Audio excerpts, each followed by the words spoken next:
ప్రస్తుతం TDP, Janasena, BJP ఒక పక్క ఉంది. జగన్మోహన్ రెడ్డి ఒక పక్క ఉన్నాడు. ఈసారి గెలుస్తాడంటారా? ఎవరు గెలుస్తారు? జగన్మోహన్ రెడ్డి గారు గెలుస్తారు. ఎందుకు జగన్మోహన్ రెడ్డి గెలవాలనుకుంటున్నారు? పరిపాలన బాగానే ఉంది.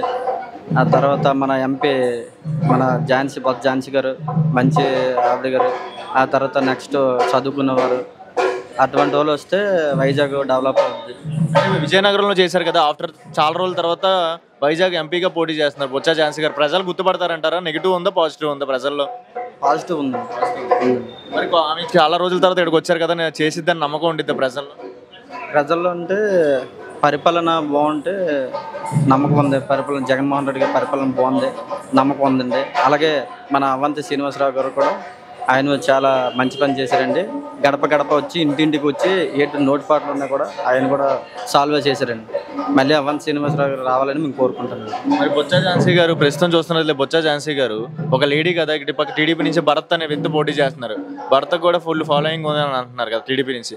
మరి మేడం గారు ఎదుర్కొంటారంటే ఢీ కొట్టగలరంటారు? ఢీ కొట్టగలరు. బొత్స ఝాన్సీ గారు చదువుకున్న వ్యక్తి కదా, మరి అలాంటి మంచి మనుషులు మీకు ఇక్కడికి వస్తే ఎలా అనిపించింది? డెవలప్మెంట్ జరిగిద్దని ఉందా? జరుగుతుందండి, డెవలప్మెంట్ జరుగుతుంది. మీరు ఇప్పుడు చూసిన డెవలప్మెంట్ ఈ 4 ఏళ్ళు ఏమైనా జరిగిందా? గతంలో కన్నా చంద్రబాబు నాయుడు చేసేప్పుడు జగన్ చేశాడు. వీళ్ళిద్దరు ఎలా అనిపించింది? అయితే జగన్మోహన్ రెడ్డి గారు వచ్చిన తర్వాత ప్రతి గ్రామాన్ని కూడా డెవలప్ అయిందండి. పేదవాళ్ళకి వెల్లులు ఇచ్చారు, రూట్లు అన్నీ కూడా బాగానే చేశారండి. మంచి సదుపాయంగా ఉంది, అందరికీ కూడా డెవలప్ అయింది. ప్రతి గ్రామం కూడా డెవలప్ అయిందండి.